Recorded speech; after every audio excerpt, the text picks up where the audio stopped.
السلام علیکم ناظرین، پروگرام چائنا ٹوڈے کے ساتھ میں ہوں آپ کی میزبان حفصہ آصف۔ یہ پروگرام GNN اور چائنا میڈیا گروپ کے تعاون سے آپ کے لیے پیش کیا جاتا ہے۔ پروگرام میں ہم جائزہ لیں گے ترقی کے میدان میں چین کی کامیابیوں کا۔ اس حوالے سے معیشت، high speed railway upgradation, national youth labour skills design کے مقابلے، جاپانی جارحیت کے خلاف فتح کی 80ویں سالگرہ، بحیرہ جنوبی چین میں ماہی گیری، ورلڈ ہیومنائڈ روبوٹ گیمز، چین کے سیاحتی مقامات اور 20 اگست کو ہونے والی پریڈ کی تیاریوں سمیت دیگر دلچسپ رپورٹس پروگرام کا حصہ بنائیں گے۔ تو آئیے پروگرام کا باقاعدہ آغاز کرتے ہیں پہلے سیگمنٹ چائنا دس ویک سے۔ محکمہ خزانہ کی جانب سے سیاحت کے موسم میں متعلقہ اداروں کی سہولیات کے لیے اقدامات تیزی سے جاری ہیں۔ سیاحوں کو کوپن تقسیم کرنا اور سیاحتی اداروں کو قرضوں کی فراہمی، ڈسکاؤنٹس کے علاوہ کریڈٹ کارڈ آفرز اور نقد انعامات بھی متعارف کروائے گئے ہیں۔ ان اقدامات کا مقصد ملک میں سیاحت کو فروغ دینا ہے۔ چین کا مالیاتی شعبہ موجودہ گرمیوں کے سیاحتی سیزن میں صارفین اور کاروباری اداروں کی مدد کے لیے اقدامات تیز کر رہا ہے، جن میں کوپن ڈسٹریبیوشن اور ٹارگیٹڈ قرضے جاری کرنا شامل ہے۔ ڈسکاؤنٹس کے علاوہ مقامی مالیاتی اداروں نے کریڈٹ کارڈ آفرز اور تعطیلاتی خرچ پر انعامات بھی متعارف کرائے ہیں، جبکہ کچھ نے مقامی حکومت کے زیر اہتمام خریداری میلوں میں بھی حصہ لیا ہے تاکہ گرمیوں کے دوران کھپت میں اضافہ کیا جا سکے۔ اسی دوران کئی آن لائن پلیٹ فارمز نے مالیاتی خدمات کو کھانے پینے کے ساتھ مربوط کیا ہے، جیسے گروپ ڈائننگ ڈسکاؤنٹس اور پوائنٹ ریڈیمپشن پروگرامز، تاکہ طلب کو بڑھایا جا سکے۔ اعداد و شمار کے مطابق چینی آن لائن ایپ میتھون نے ہوٹل بکنگ، ٹکٹوں اور کھانے پینے کے تجربات میں کریڈٹ کارڈ سے کی جانے والی ادائیگیوں میں ڈبل ڈیجٹ اضافہ ریکارڈ کیا ہے۔ یہ معاونت صرف صارفین تک محدود نہیں ہے، مالیاتی ادارے مقامی ثقافتی اور سیاحتی کمپنیوں کو بھی موزوں قرضوں کی سہولت فراہم کر رہے ہیں تاکہ زیادہ سے زیادہ سیاحوں کو بہتر خدمات کے ذریعے راغب کیا جا سکے۔ چین کے 5 خود اختیاری علاقوں کی مجموعی GDP سال 2020 میں 6.01 ٹریلین یوان سے بڑھ کے 2024 میں 8.38 ٹریلین یوان تک پہنچ گئی ہے۔ نیشنل ایتھنک افیئرز کے اعداد و شمار کے مطابق یہ 14ویں 5 سالہ منصوبے کے دوران سوشلسٹ جمہوریت کی کامیابیوں میں سے ایک تھی۔ چین کے 5 خود اختیار علاقوں کی مجموعی GDP 2020 میں 6.01 ٹریلین یوان سے بڑھ کر 2024 میں تقریباً 8.38 ٹریلین یوان یعنی تقریباً 1.2 ٹریلین امریکی ڈالرز تک پہنچ چکی ہے۔ نیشنل ایتھنک افیئرز کمیشن کے ایک عہدیدار نے یہ اعداد و شمار اسٹیٹ کونسل انفارمیشن آفس کی پریس کانفرنس میں جاری کیے، جو 14ویں 5 سالہ منصوبے کے دوران سوشلسٹ جمہوریت کی کامیابیوں سے متعلق تھی۔ پریس کانفرنس میں انہوں نے کہا کہ 2020 سے 2024 تک ان 5 خود اختیار علاقوں کی مجموعی علاقائی GDP 6.01 ٹریلین یوان سے بڑھ کر 8.38 ٹریلین یوان تک جا پہنچی، جس کی اوسط سالانہ شرح نمو 5.6% رہی۔ یہ 5 خود اختیار علاقے اندرون منگولیا، گوانگشی چوانگ، شیزانگ، ننگشیاہوئی اور سنکیانگ ویغور خود اختیار علاقوں پر مشتمل ہے۔ غیر ملکی سیاحوں کی بڑی تعداد موسم گرما میں چین کا رخ کر رہی ہے۔ سیاحتی مقامات اور ثقافتی اشیاء کے سٹول سیاحوں کو اپنی جانب متوجہ کر رہے ہیں۔ چین کی سول ایویشن ایڈمنسٹریشن کے اعداد و شمار کے مطابق قومی ایئر لائن میں رواں سال بین الاقوامی پروازوں میں 70 لاکھ سے زائد مسافروں نے سفر کیا، جو ایک نیا تاریخی سنگ میل ہے۔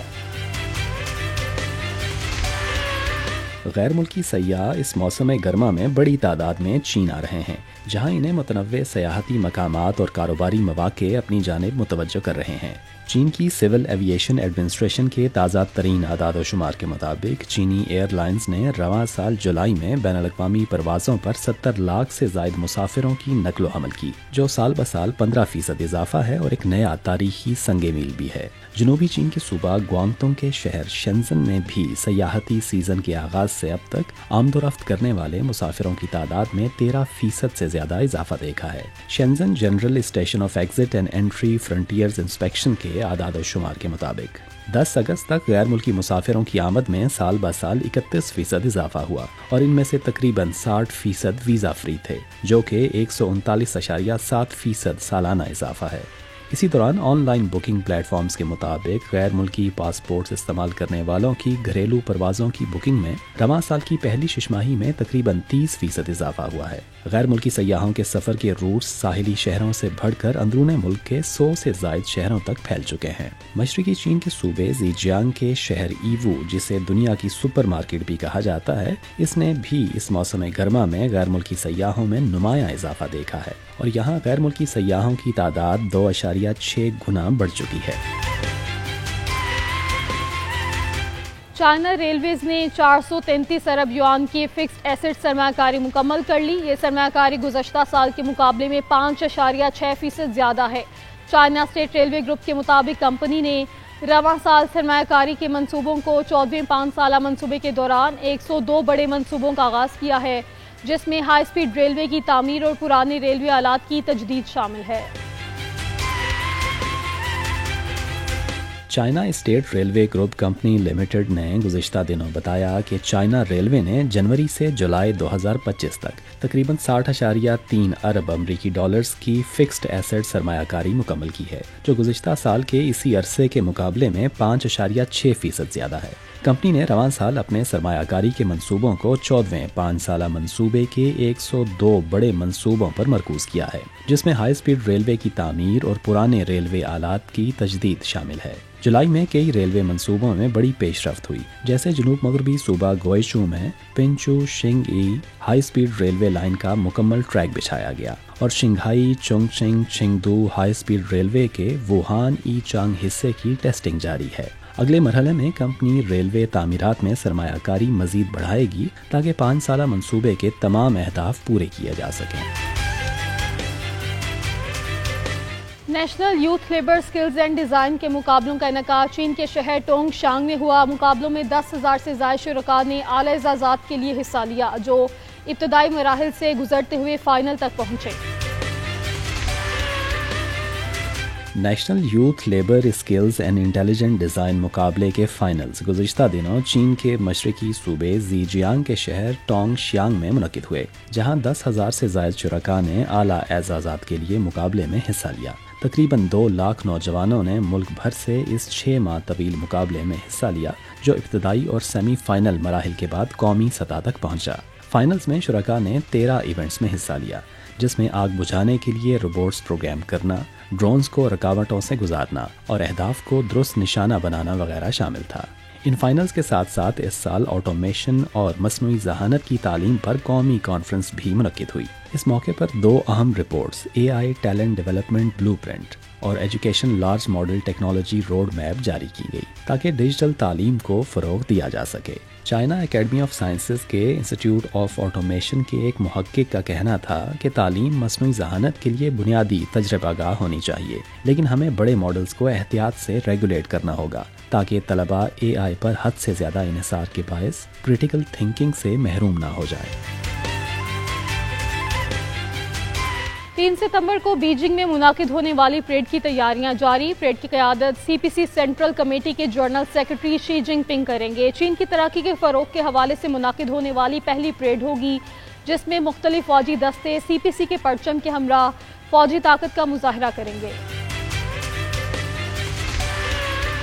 20 اگست کو چینی ریاستی کونسل کے دفتر اطلاعات کی جانب سے 3 ستمبر کو بیجنگ میں منعقد ہونے والی پریڈ کی تیاریوں کے حوالے سے ایک پریس کانفرنس کا اہتمام کیا گیا، جس میں بتایا گیا کہ پریڈ CPC سینٹرل کمیٹی کی مرکزی کمیٹی کے جنرل سیکرٹری شی جن پنگ کی مرکزیت پر مبنی CPC سینٹرل کمیٹی کی قیادت میں چینی طرز کی جدید کاری کو جامع طور پر آگے بڑھانے کے نئے سفر میں منعقد ہونے والی پہلی پریڈ ہوگی۔ تقریباً 70 منٹ پر مشتمل پریڈ میں فوجی دستوں کے معائنے بھی شامل ہوں گے۔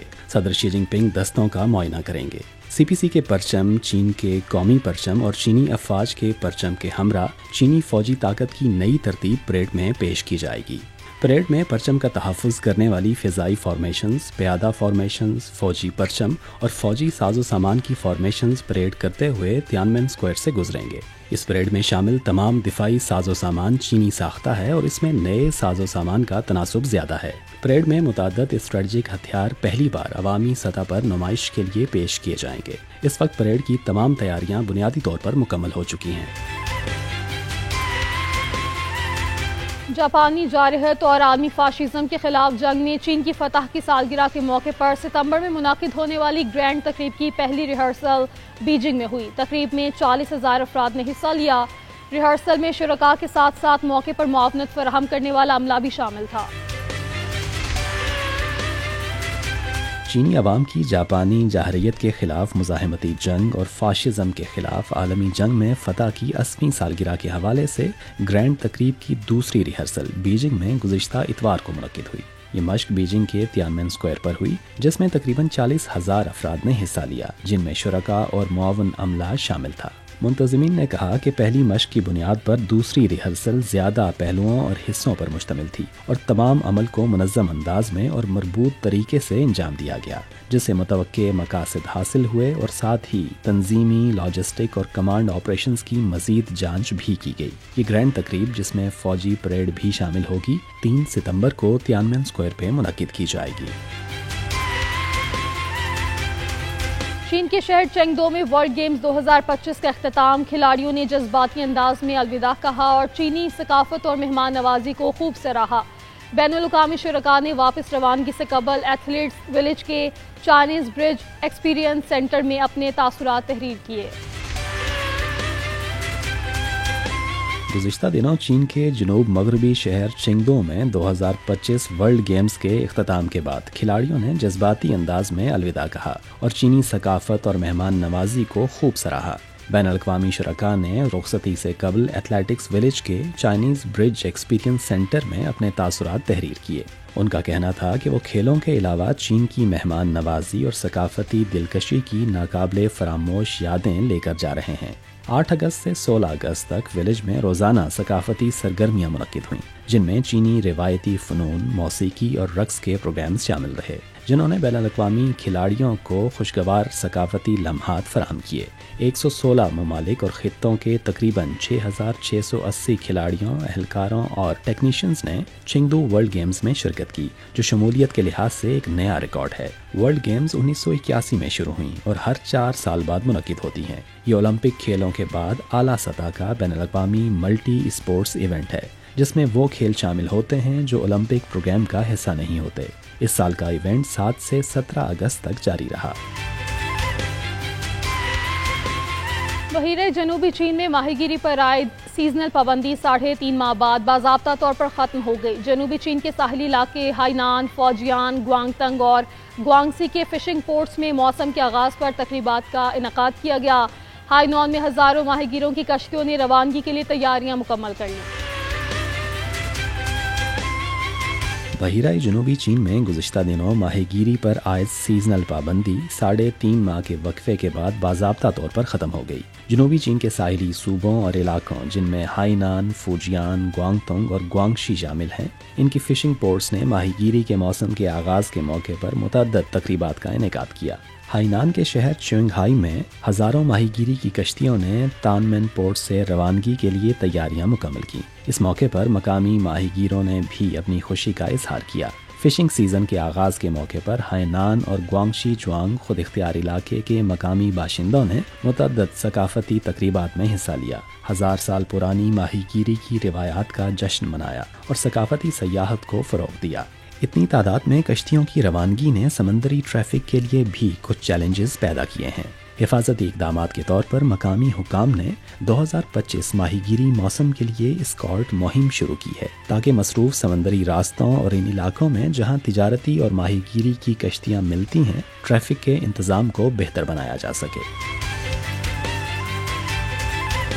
قدرتی خوبصورتی سے مالا مال صوبہ گوئچو میں موسم گرما کی تعطیلات کے دوران سیاحوں کی بڑی تعداد امڈ آئی۔ پہاڑوں کے دامن میں واقع بیجی شہر کی کیاوٹو کاؤنٹی گوئچو کے بہترین مقامات میں سے ایک ہے۔ یہاں ڈھلوانوں پر بنے مکانات کی سطح سمندر سے بلندی صرف 1600 میٹر ہے۔ موسم گرما میں اس علاقے کا درجہ حرارت صرف 19 ڈگری سینٹی گریڈ رہ جاتا ہے۔ جنوب مغربی چین کے صوبے گوئچو نے اس موسم گرما میں سیاحوں کی ایک بڑی تعداد کو اپنی جانب متوجہ کیا، جو گرمی کے موسم میں اس علاقے کی متنوع قدرتی خوبصورتی دیکھنے آئے۔ پہاڑوں میں واقع بیجی شہر کی کیاوٹو کمیونٹی گوئچو کے ان بہترین مقامات میں سے ایک ہے جو موسم گرما میں نسبتاً ٹھنڈا ماحول فراہم کرتے ہیں۔ یہاں ڈھلوانوں پر بنے مقامات کی سطح سمندر سے اوسط بلندی 1600 میٹر ہے۔ موسم گرما میں اس علاقے کا درجہ حرارت صرف 19 ڈگری سینٹی گریڈ رہتا ہے۔ کیاوٹو کے رہائشی شی کان یون ایک ہوم اسٹے چلاتے ہیں۔ انہوں نے کہا کہ ہمارے پاس 62 کمرے ہیں، یہ اپریل سے اب تک مکمل بک ہیں۔ ہوم اسٹیز کے علاوہ یہاں RV کیمپنگ بھی اس سیزن میں کافی مقبول ہوئی ہے۔ مقامی حکام نے ایک پارکنگ لاٹ کو عارضی RV کیمپ سائٹ میں تبدیل کیا ہے، جس میں معیاری پارکنگ، بجلی اور پانی کی سہولیات اور ویسٹ ڈسپوزل کی سروسز شامل کی گئی ہیں۔ اس موسم گرما میں 700 سے زائد RVs یہاں پارک ہو چکی ہیں۔ پروفیشنل ایتھلیٹس اور روپ جمپنگ کے شوقین افراد نے دنیا بھر سے ورلڈ روپ چیمپئن شپ میں اپنی مہارت کا مظاہرہ کیا۔ مقابلے گزشتہ دنوں چین کے شہر ہوائیون میں منعقد ہوئے، جن میں دنیا کے 15 ممالک سے 1000 کھلاڑیوں نے حصہ لیا۔ پروفیشنل ایتھلیٹس اور رسی کودنے کے شوقین افراد نے دنیا بھر سے یونیورسل جمپ روپ ورلڈ چیمپئن شپ اور ورلڈ کپ 2025 میں اپنی شاندار مہارتیں دکھائیں۔ یہ مقابلے گزشتہ دنوں چین کے مشرقی صوبے جیانگسو کے شہر ہوائئی آن میں منعقد ہوئے۔ اس ایونٹ میں اسپیڈ، اسٹائل اور ٹیم ایونٹس شامل رہے۔ 4 روزہ مقابلے میں دنیا کے 15 ممالک اور خطوں سے تقریباً 1000 کھلاڑیوں نے حصہ لیا۔ اس موقع پر ایک پرتگالی کھلاڑی کا کہنا تھا کہ یہ پہلی بار ہے کہ میں اس ایونٹ میں حصہ لے رہا ہوں۔ یہ واقعی زبردست ہے کیونکہ یہ ایک مختلف قسم کا ایونٹ ہے۔ ہم یہاں آ کر بہت خوش ہیں اور لطف اندوز ہو رہے ہیں۔ یہ ایونٹ صرف مقابلے پر مرکوز نہیں اور نئے لوگوں سے ملنا اور بات چیت کرنا کافی اچھا معلوم ہو رہا ہے۔ مقابلے کے علاوہ منتظمین نے کھلاڑیوں کے لیے مختلف سیاحتی دورے بھی ترتیب دیے تاکہ وہ مقامی مناظر اور ثقافتی دلکشی کا لطف اٹھا سکیں۔ مقابلے کی تنظیمی کمیٹی کے ایک ڈائریکٹر کا کہنا تھا کہ مقابلے میں ہم نے AI کی مدد بھی لی ہے۔ ہم نے دنیا بھر سے آئے کھلاڑیوں کے لیے بہت سے سیاحتی روٹس بھی ترتیب دیے تاکہ وہ ہمارے شہر کے خوبصورت مناظر اور تجربات کا لطف اٹھا سکیں۔ چین کے دارالحکومت بیجنگ میں ورلڈ ہیومنائڈ روبوٹ گیمز 2025 کا انعقاد ہوا ہے۔ مقابلوں میں 16 ممالک کی 280 ٹیموں نے حصہ لیا۔ کھیلوں میں رننگ، لانگ جمپ، فٹ بال شامل تھے، جبکہ میٹیریل کی منتقلی، ادویات کی درجہ بندی اور صفائی جیسے کام بھی مقابلوں کا حصہ تھے۔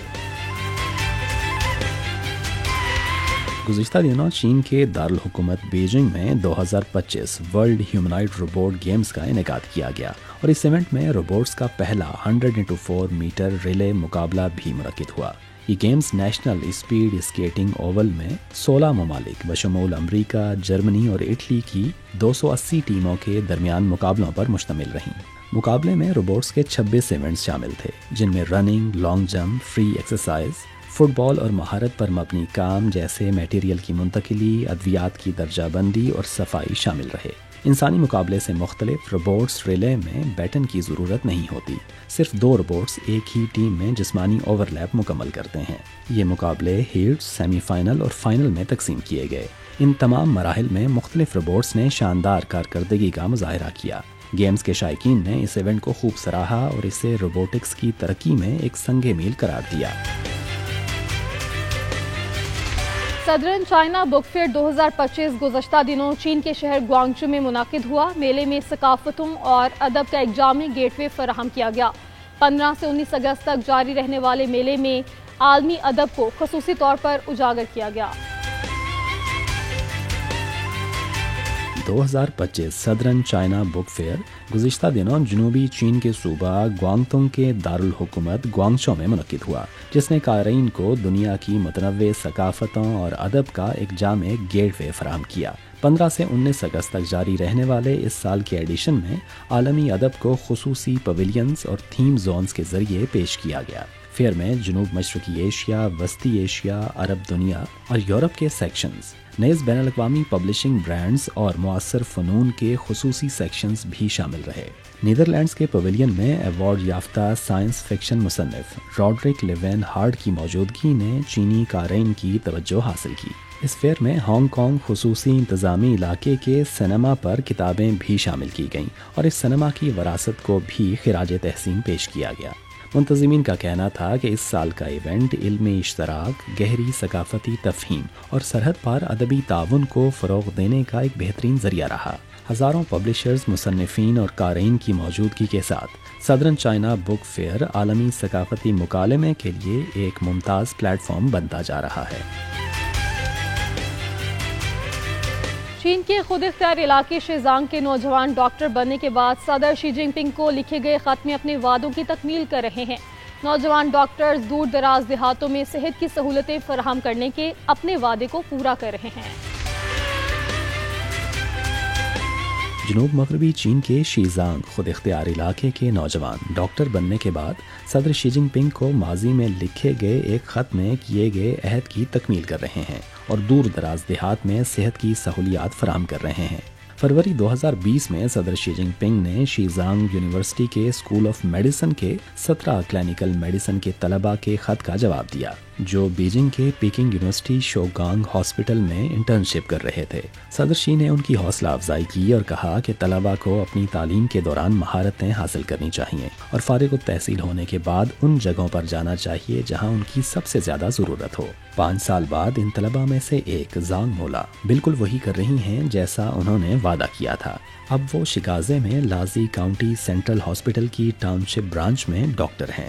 تربیت مکمل کرنے کے بعد زانگ مولا نے اپنی مرضی سے دیہاتی ٹاؤن شپ ہیلتھ سینٹر میں کام کرنے کا انتخاب کیا۔ وہ پچھلے 5 سال کے دوران دور دراز کے دیہات میں بھی اپنی خدمات سر انجام دے چکی ہیں۔ چائنا میڈیا گروپ نے شیزانگ خود اختیار علاقے کے قیام کی 60ویں سالگرہ کے موقع پر رواں ہفتے سے 6 اقساط پر مشتمل فیچر پروگرام نشر کرنے کا آغاز کیا ہے۔ یہ سیریز شیزانگ خود اختیار علاقے کی تاریخی تبدیلیوں سے لے کر آج کی معاشی، سماجی اور ثقافتی کامیابیوں تک کے سنگ میل کو پیش کرتی ہیں۔ چائنا میڈیا گروپ نے شیزانگ خود اختیار علاقے کے قیام کی 60ویں سالگرہ کے موقع پر رواں ہفتے سے ایک 6 قسطوں پر مشتمل فیچر پروگرام نشر کرنے کا آغاز کیا ہے۔ یہ سیریز شیزانگ خود اختیار علاقے کی تاریخی تبدیلیوں سے لے کر آج کی معاشی، سماجی اور ثقافتی کامیابیوں تک کے سنگ میل کو پیش کرتی ہے۔ اس علاقے کی روایتی وراثت اور جدید ترقیاتی حکمت عملیوں کے امتزاج کو اجاگر کرتی ہے اور سماجی استحکام، ترقی، ماحولیاتی تحفظ اور سرحدی سلامتی میں حاصل کی گئی کامیابیوں کو پیش کرتی ہے۔ اس کے ساتھ ساتھ یہ سیریز شیزانگ خود اختیار علاقے کے متحرک تہواروں اور یونیسکو کی جانب سے تسلیم شدہ مناظر کی جھلک پیش کرتی ہے اور کمیونسٹ پارٹی آف چائنا کی قیادت میں اس خطے کی ترقی اور جدیدیت پر روشنی ڈالتی ہے۔ یہاں وقت ہے ایک بریک کا، آپ دیکھتے رہیے GNN۔ Welcome back. CPEC میری نظر میں اس عنوان میں اسلام آباد میں ایک تقریب کا انعقاد کیا گیا۔ تقریب کے مہمان خصوصی پاکستان کے وفاقی وزیر اطلاعات و نشریات عطا اللہ تارڑ تھے۔ اپنے خطاب میں ان کا کہنا تھا کہ چینی صدر شی جن پنگ نے سی پیک اور بیلٹ اینڈ روڈ انیشیٹو کے ذریعے عالمی برادری کو پائیدار ترقی کا راستہ دکھایا۔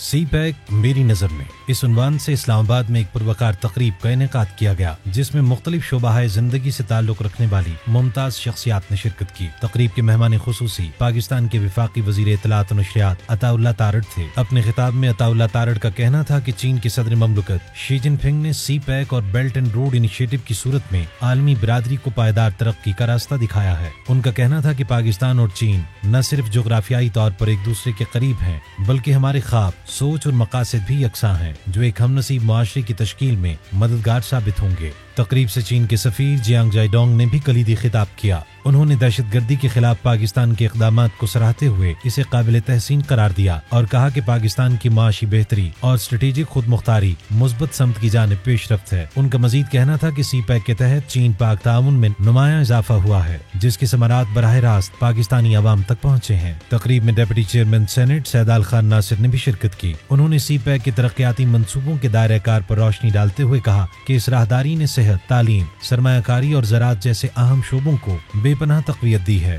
دیگر مہمانوں میں اعلیٰ سرکاری افسران، ماہرین معیشت اور نوجوان اسکالرز شامل تھے جنہوں نے سی پیک کے مختلف پہلوؤں پر اپنے خیالات کا اظہار کیا۔ شرکاء نے اسے پاکستان کے لیے ایک گیم چینجر قرار دیا جو ملک کو ترقی، خوشحالی اور علاقائی روابط کے ایک نئے دور میں داخل کر رہا ہے۔ سی پیک ایک ٹرانسفارمیشنل پروجیکٹ ہے جو کہ پریزیڈنٹ شی کے ویژنری انیشیٹو جو بیلٹ اینڈ روڈ انیشیٹو ہے اس کا یہ فلیگ شپ پروجیکٹ ہے۔ سی پیک نے پاکستان کے اکنامک ٹرن اراؤنڈ میں بہت ہی امپورٹنٹ رول پلے کیا ہے. سب سے بڑی بات یہ اگر ہم وہ دور یاد کریں کہ جب ہم نے لمبی لوڈ شیڈنگ کے شکار تھے، انفراسٹرکچر کے بڑے گیپس تھے اور ان کمیونیکیشن میں ڈیفیسٹس تھا. سی پیک نے آ کر ان تمام ڈیفیسٹس کو برج کرنے میں بہت رول پلے کیا. پاکستان کی معاشی ترقی میں ایک کردار ادا کیا ہے، پاکستان کی ریجنل کنیکٹیوٹی میں ایک رول پلے کیا ہے، امپلائمنٹ جنریشن ہوئی ہے اور ماڈرن انفراسٹرکچر بنا ہے، انرجی کا ڈیفیسٹ ختم ہوا. سیکنڈ فیز میں جو فوکس ہے وہ انڈسٹریلائزیشن پہ ہے، وہ ڈیجیٹل اور گرین ٹرانسفارمیشن پر ہے اور اسپیشل اکنامک زونز پر ہے.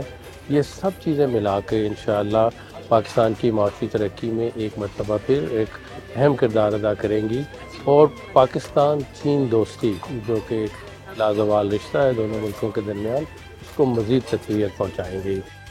سی پیک جو ہے ایک طرح سے کلیدی حیثیت رکھتا ہے کل کی ترقی کے لیے اور معاشی راہداری کے لیے. یہ صرف ایک معاشی راہداری نہیں ہے، سیاست سے بڑھ کر ہے اور جس کا بنیادی مقصد یہ ہے کہ اقتصادی ترقی کو جو ہے سر فہرست رکھا جائے. اس لحاظ سے نہ صرف یہ آپ کے لیے سیکیورٹی کے لیے ایک بہتر خبر ہے، لیکن اس کے ساتھ ساتھ اقتصادی اور ترقی کے لیے ایک کلیدی کردار ادا کرے گا. فیز 2 کو سسٹینیبل کرنے کے لیے ہماری جو پارلیمنٹ ہے اس کو فعال ہونا ضروری ہے تاکہ ایسے لیجسلیشن کی جائے جس کے تحت پاکستان اور پاکستانی بزنس مین اور جو چینی بزنس مین ہیں ان کی جو تحفظات ہیں ان کو لے کر آگے چلیں اور اس کے ساتھ ساتھ دونوں ممالک کے لیے ترقی کا سبب بنے. سب سے جو بنیادی کردار ہے وہ اس وقت پاکستانی حکومت کا ہے، اس کے ساتھ ساتھ چین کی حکومت کی طرف سے بھی جو تعاون ہے وہ ایک لحاظ سے بہت اہم ہے. اور اس سیمینار کی جو افادیت ہے اس وجہ سے کہ اس میں نہ صرف پاکستان کے وزیر اطلاعات نے آ کے بڑی واضح طور پہ سی پیک کی اہمیت پر بات کی اور پرائم منسٹر کے آنے والے وزٹ پہ بات کی، لیکن اس کے ساتھ ساتھ جو چینی سفیر ہیں انہوں نے وہ تمام تر جو اس وقت کامیابی حاصل ہو چکی ہے سی پیک کو اسے عوام تک لے کے گئے. اور اس کے علاوہ جو پروجیکٹس ہو چکے ہیں ان کے جو نمائندگان ہیں انہوں نے بھی آ کے بڑے واضح طریقے سے تشریح کی کہ وہ کیا کر چکے ہیں اور اس کے کیا فائدے ہوئے ہیں اور یہ کہ کتنی سنجیدگی پائی جاتی ہے پاکستان اور چین کے درمیان اس پروجیکٹ کو آگے لے کے جانے کی. یہ تقریب اس حقیقت کی عکاس تھی کہ سی پیک محض ایک اقتصادی منصوبہ نہیں بلکہ یہ چین اور پاکستان کے دیرینہ تعلقات کا روشن استعارہ ہے. یہ راہداری ایک ایسے مشترکہ خواب کی تعبیر ہے جو دونوں اقوام کو ترقی اور ہم آہنگی کے سفر پر گامزن رکھے گا. توجہ فرمائیے، SCO سمٹ قریب آ رہی ہے. کیا آپ SCO کو جانتے ہیں؟ یہ اصل میں کیا ہے؟ اس رپورٹ میں جانیں. Attention please, SCO Summit is coming. SCO Summit قریب آ رہی ہے. Attention please, SCO Summit is coming. مسافر متوجہ، SCO Summit قریب آ رہی ہے. Attention please, SCO Summit is coming. توجہ فرمائیں، SCO Summit قریب آ رہی ہے. Attention please, SCO Summit is coming. توجہ فرمائیے، SCO Summit قریب آ رہی ہے.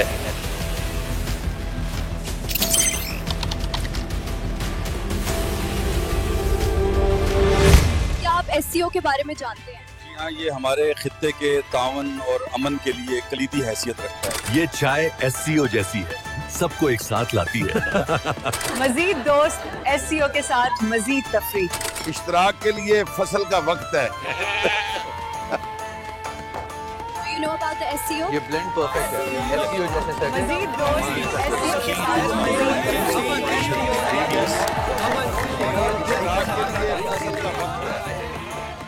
SCO آگے دوستانہ سفر کے لیے راہ ہموار کرتا ہے.